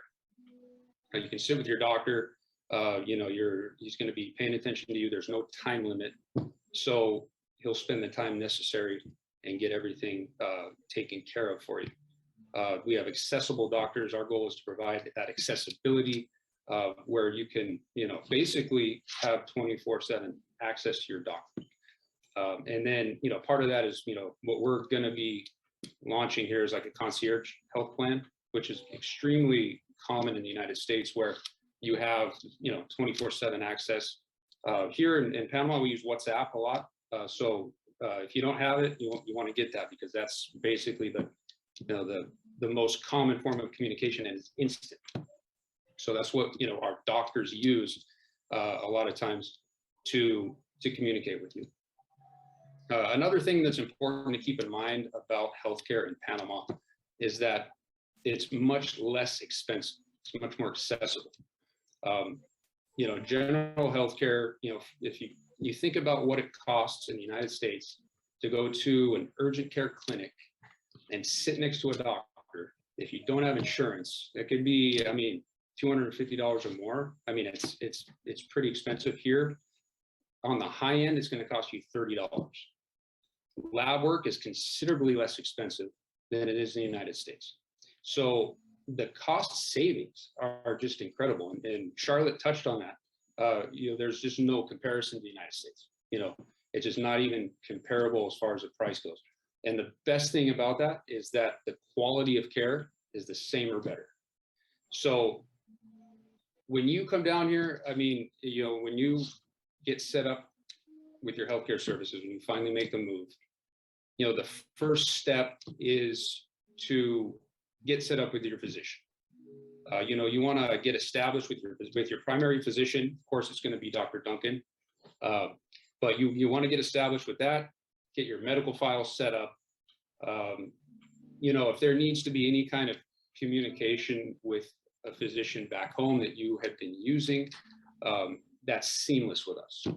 Dr. Duncan can be, or your physician is always going to be in contact when necessary with your physician in the United States. The idea is that continue the care that you're getting there, and make it as seamless as possible. So, what are the services that we provide? You've got your consultations. So we provide consultations in our medical facility. We send our doctors to you, and we do telemed consultations. So if you want, you can get online, you can get on a video call in the comfort of your own home and talk to the doctor. In addition to consultations, lab work. You come into the clinic to do your labs. At home lab, we send our lab techs to you. So, the idea, if you don't want to leave home, get all this stuff done, you can. And we make it super easy. COVID testing now, that's one of the, obviously, with the United States requirements still for COVID testing to go back. We're doing a lot of COVID testing, whether or not it's for travel or just to know if you have it, we can send our lab techs to you. Also, equally as important, huge point is the pharmacy. We have a pharmacy, and we can always make sure that the medications that you need, we have in stock. And not only do we have them in stock in the pharmacy, but we do deliver medications. So that's one of the things that you want to get established. And, when you get set up and you have your first consultation with your physician, your medications, bring your scripts, your prescriptions. Let's get all that settled. If we have it in the pharmacy, then we'll make sure that we always have it for you. If we don't have what you need, then we will find the closest possible substitute available in Panama. Sometimes here it's a little bit harder to get certain medications. Commonly, certain medications will just disappear from the market. You have to wait for them to come back. But we're always kind of on top of that. We're always managing that. So as soon as it does become available again, then we'll be able to get that for you. And the last point before I turn it over to Dr. Duncan, health insurance. I know a lot of people question about how it works here. A lot of people have, their insurance plans in the United States. You can get good health insurance. You can get international health insurance here. I always recommend, if you don't have any major health issues, what makes a lot of sense here in Panama is to have insurance policy that covers you for urgent medical care, medical emergencies, because that's where the cost can get high. If you end up going to the hospital and you end up in the emergency room, you need surgery, that can be expensive. That's not cheap. So you want to be sure you're covered there. That's priority. First thing you should do when you come here. There are a lot of brokers. We personally work with a few trusted brokers, so we can help with that part as well. But get that, at least get your urgent care covered. Apart from that, your primary care consultations usually can be taken care of out of pocket. Charlotte mentioned the fund. It's a good idea to have a medical care fund, have that money set aside for your non-urgent care, have a good insurance policy for your urgent care issues, and having all that set up shouldn't have any problems. I promise you that you will not be disappointed by the level of care here. You'll be blown away by the low cost of general care. that's about all I have. So, if you have any questions for me at any time, I'd be happy to discuss that further. I'll turn it over to Dr. Duncan. He can go a little bit further into, what the process of getting set up, your first consultation with him, how that would be, and then anything else you would want to add in there. It's all yours, Dr. Duncan. Thanks, Mike. Good evening. Dr. Ricardo Duncan. Can you guys hear me? Hear me okay? I think so. Yes, we can hear you fine. Perfect. Okay. Yeah. Well, basically, Mike summed it up, all that we do, all those services. But let me just dig in to like the first consultation, how to get established. First thing, when you get to a new country, in this case, Panama, what you want to do is always carry your medical information, all your medical reports, your files, allergies to food allergies, medications, any diseases, family diseases, things important, exams, surgeries, anything of consideration. So we can establish our file and we know exactly how to treat you in case of any event. Once we have that, we do like a general questionnaire where we ask, like I said, like allergies, if you have medication that you take every day. Once that is established, then you're good to go. You're very good to go. One of the things that's very important is medications. For people that suffer from, would it be diabetes, high blood pressure, or any disease that needs constant medications, chronic medications, everyday medications, and you want to know if you can get it in Panama, definitely we can. We have tens of medications here in Panama as well as the US. And in cases, there are some medications that are not exactly the same, but we have, it's not generic. We have other options that will definitely fit. The first consultations, when we take your blood pressure, we establish your parameters. We can determine if we can get you the same medication that you're taking or something similar or better that will help you with your issue.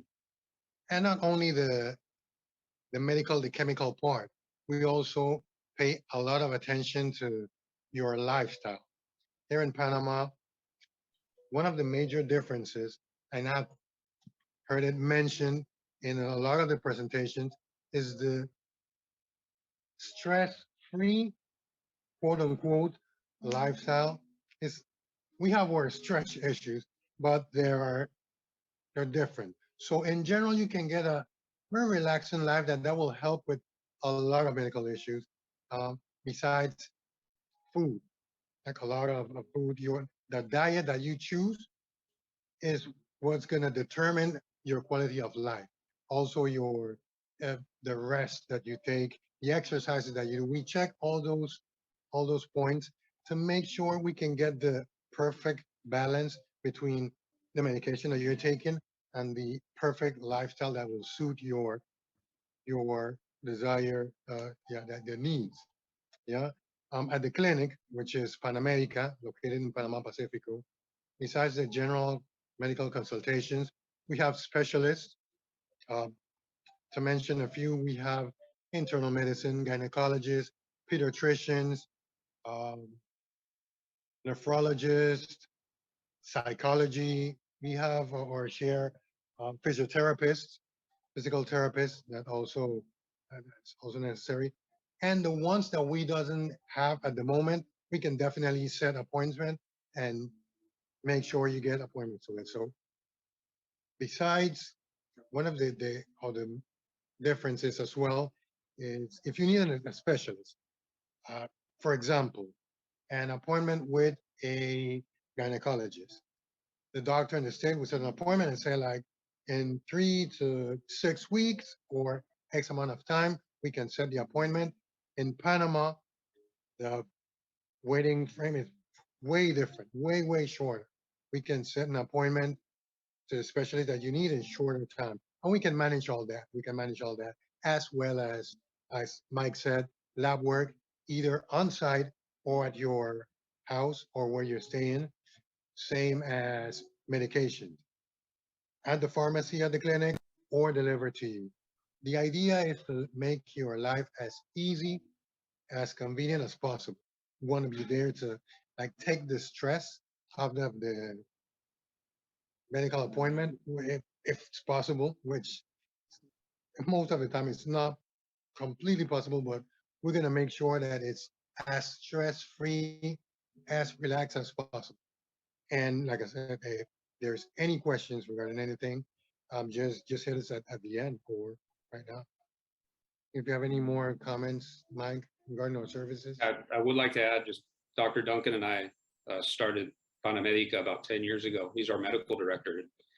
You know, he has patients from, you know, from when we started that are coming to him to this day. So, you know, he's a great doctor, and you know, you might have to wait in line. A lot of people, you know, waiting to see him, but we always find time. So, and also I saw in the comments, I forgot to mention dental care. We do have a dentist as well. So that is something that you can get at Panamedica. And that's another thing that in Panama is way more accessible and way more affordable than in the United States. Dental care is so much less expensive. You know, you could pay it out of pocket easily, and it's great, good, you know, very good quality. So that's definitely, you know, worth mentioning. And that's it. Thanks, Charlotte. You're welcome. Thank you. Thank you both for coming on. And I just wanted to add to what they said was that, you know, even with Dr. Duncan, like, for example, we have an individual who wants to come on a tour, and she was concerned about a particular medication that she takes in the United States, that because of, you know, according to her, the kind of abuse and I guess overprescription of this particular drug, it had been like really classified, like, you know, kind of hard to get and everything, and it was very expensive.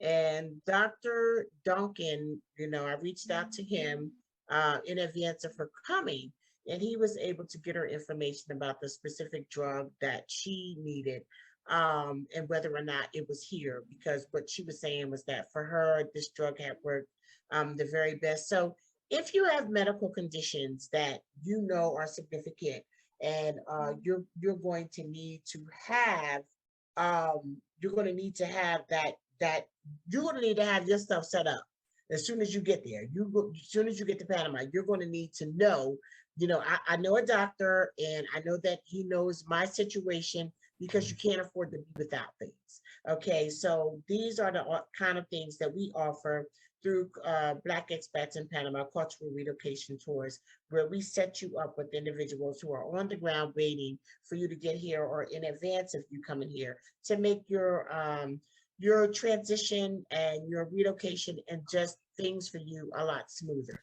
So having people that know what they know is awesome. So thank you very much, Dr. D and Mike. And our last but not least guest is Maria Samudio, and Maria is with Inside Panama, and Maria keeps me together on how many tours we've had. She is a quiet strength. I always tease her about being quiet. She's quiet, but she knows her stuff. And Maria has been with us since day one and has assisted many clients that come through the Black Expats in Panama Cultural Relocation Tours with residential assistance and information. So I just wanted to bring Maria on tonight and have her talk to us about the current trends in Panama in real estate, and whatever information you think is important to share with prospective expats. Hi, Maria. Hi, Charlotte. Thanks for the opportunity. Thanks for the introduction. Good evening, everyone. My name is Maria Samudio, a real estate agent with Inside Panama Real Estate, attending clients of global and Black Expat members. So it's been a great experience working with the group since day one, since last year. So in this opportunity, I would like to talk to you about the current trends of real estate market in Panama. So in fact, we are still in the recovering stage. So by the second half of this year, starting now, we are expecting that we could be returning to the sales rate prior to pandemic time, hopefully.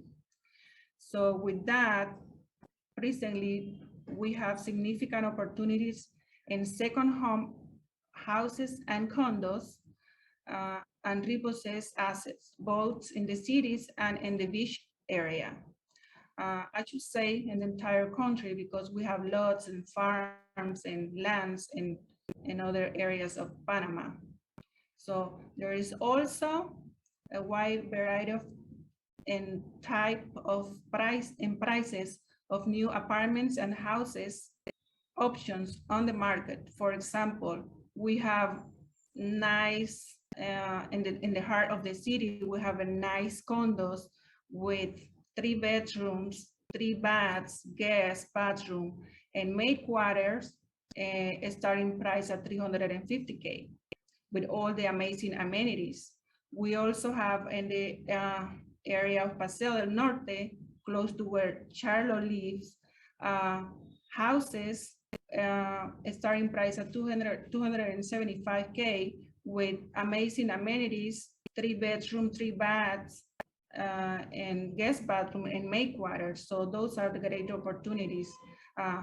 The variety and competitive prices in parallel with the economy recovery this year can be a great opportunity, especially for investors or international buyers who can compare real estate prices in their countries, such as US.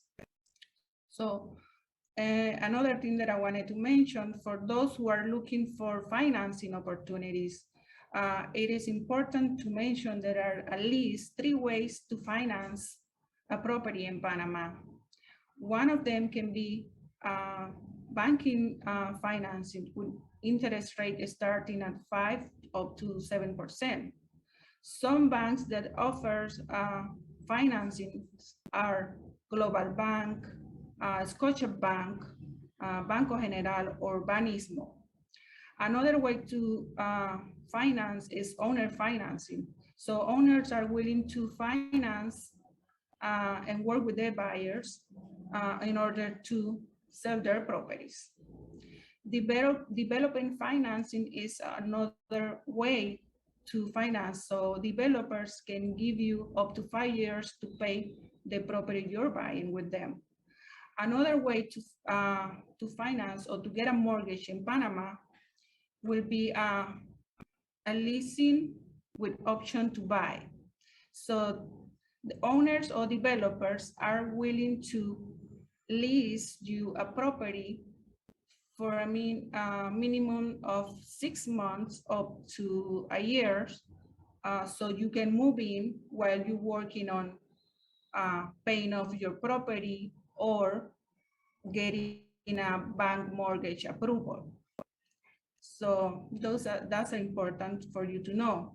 Another things that you should know that still the areas that continue to be on buyers or renter preference list are in Panama City, for example, Coco del Mar, San Francisco, Punta Pacífica, Avenida Balboa, Costa del Este, en el Cangrejo. So in the beach area continue to be also Nueva Gorgona, Chame, San Carlos, and the mountain cities, I can say there is Boquete, Altos de María, El Valle de Antón, and in the island area could be Bocas del Toro, because Bocas del Toro has always been in the top list for buyers, foreigner buyers. So with this, the truth is the Panama economy is is great because we're back up with the US currency and also with the Panama Canal. So, and yes, it's still a great and good time for buyers. I invite you to discover the beauty of Panama and its people and culture and much more. Thank you. If you have any question. Oh, thank you so much, Maria. Thank you very much for that awesome information. I'm looking at the time, and I thought that we might have time to have, to see if the guest could pick out 2 questions, but we don't. It's about 5, it's almost 8 o'clock, and we wanted to kind of keep it within 2 hours. And so what I'm going to say is that if you have to leave right now, I'm still going to give our guest time to answer briefly at least 1 question. But if you have to leave right now, what I'm going to suggest is that you go to your chats and you hit those 3 buttons, and you should be able to save the chat so you can get all the questions, the answers that came through, and the additional information. I wanted to also say, Antonio, would you like to introduce yourself? Antonio is our web designer for the Black Expats in Panama Community platform, and he has been managing this Zoom meeting. Would you like to say hi? I know you kind of shy. No, I would not like to say hi. But hey everyone, how are y'all doing? My name is Antonio Navarro, and with my beautiful wife Irina, we were able to get in contact with Charlotte and Black Expats in Panama and build this community platform. I encourage you to go. It's blackexpatspanama.com. It's really great. It helped us with our transition. Like Will was saying, though, that helps with the transition, having a community that's there, and it has a lot of benefit. So for everyone who doesn't like social media, this is your own social media platform in Panama. So you can get away from everything and just kind of enjoy it. We have already made our move to Panama, and it has really been great. And so hope to see you all on the platform. Thanks, Charlotte. Thank you, Antonio and Irina. They're doing an amazing job with BCP, BEIP Community platform. And so again, if you guys have to roll out, I understand, but I would like to, can we get our guests to at least pick out 1 question to answer, and we'll start from the beginning. Tio, did you have any question that came up that you wanted to answer?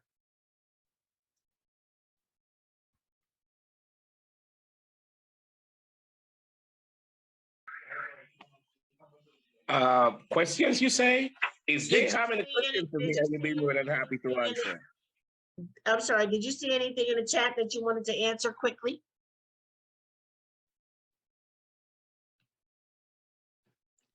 No? Okay, so no, and it's okay if you didn't, that's fine, because what I'm trying to do is, if you all saw something that you wanted to answer quickly prior to now, just go ahead and jump in and answer that question. How about that? I will, Charlotte. Yeah. Okay. Oh, okay. Okay. No, go ahead, Erica. Okay. I was unmuted, and anyway, there were a couple of questions in there about life insurance. One person basically said needing to check the effective, that the life insurance was effective. Your life insurance is effective when you leave the country. The real concern here was about making sure that you establish that. So if you don't have life insurance, or you don't have adequate life insurance, you will have more options if you do that while you're still in the US. So, but it does not, your life insurance is a contract. So once you have it, it's not going to be ineffective once you move. It's just getting it and making sure you have enough before you do.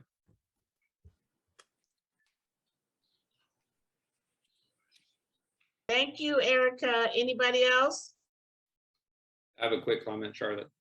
Okay.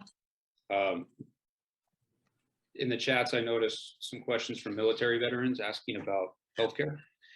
So in Panama, you have coverage with the VA. It's through the Foreign Medical Program, and that will cover you 100% for service-related conditions.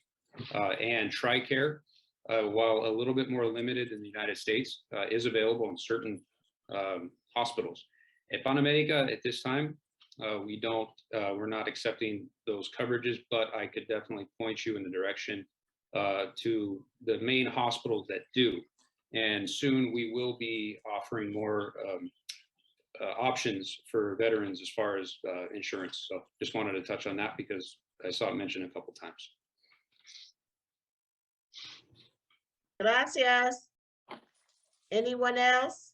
Let me just say this before I do that. Antonio, somebody just said that participants don't have the opportunity to save the chat. Is that correct? Yes, it is.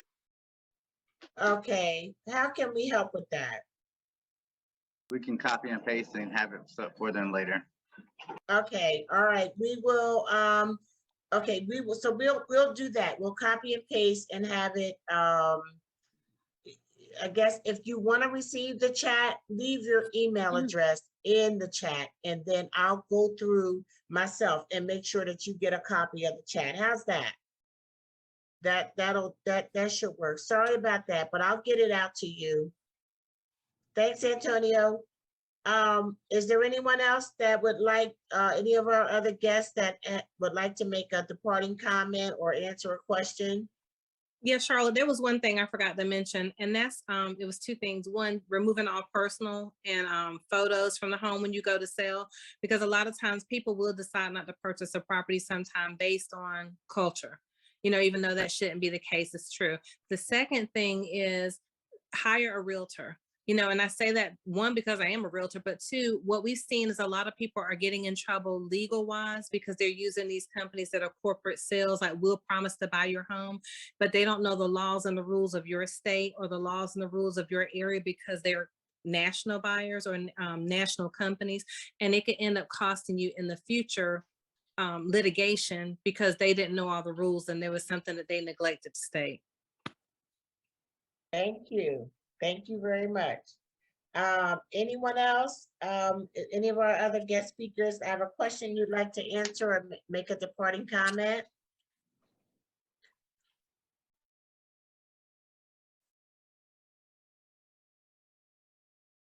Okay. So with that said, I see the email addresses coming through. I'll give you guys another couple minutes to go ahead and do that. I just want to thank you for your support. I thank you for coming on. I thank you for your questions. I thank all of our guests. Oh my goodness, they really brought it. Give it up for them. Give it up for them. We will actually publish this on our social media platforms, including YouTube, so you will be able to view it again.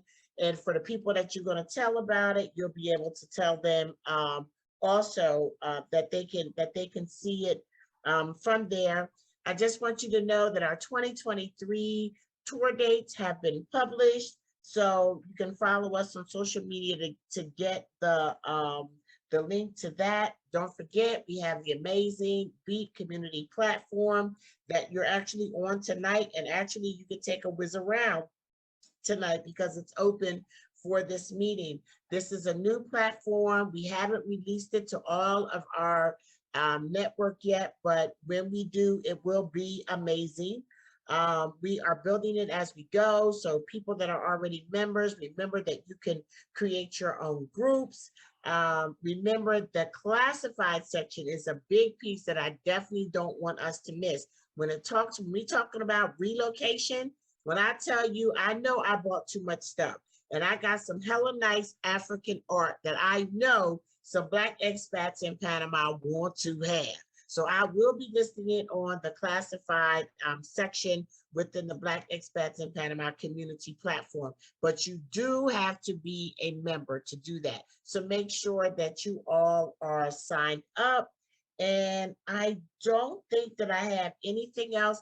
We have the Catamaran tour hosted by Black Expats in Panama and Big Will TV. And that is going to be on June 17th on the, we're celebrating the Juneteenth holiday here, right here in Panama. So if you're going to be passing through, or if you're already here and you want to buy a ticket, I think we opened up a few more spaces tonight, and then by Friday there will be no more. So again, thank you very much for being on the call. Don't want to keep you guys too long. We will get this chat out to you. This is Charlotte Van Horn, Black Expats in Panama, signing off. Thank you so much for your time, guys.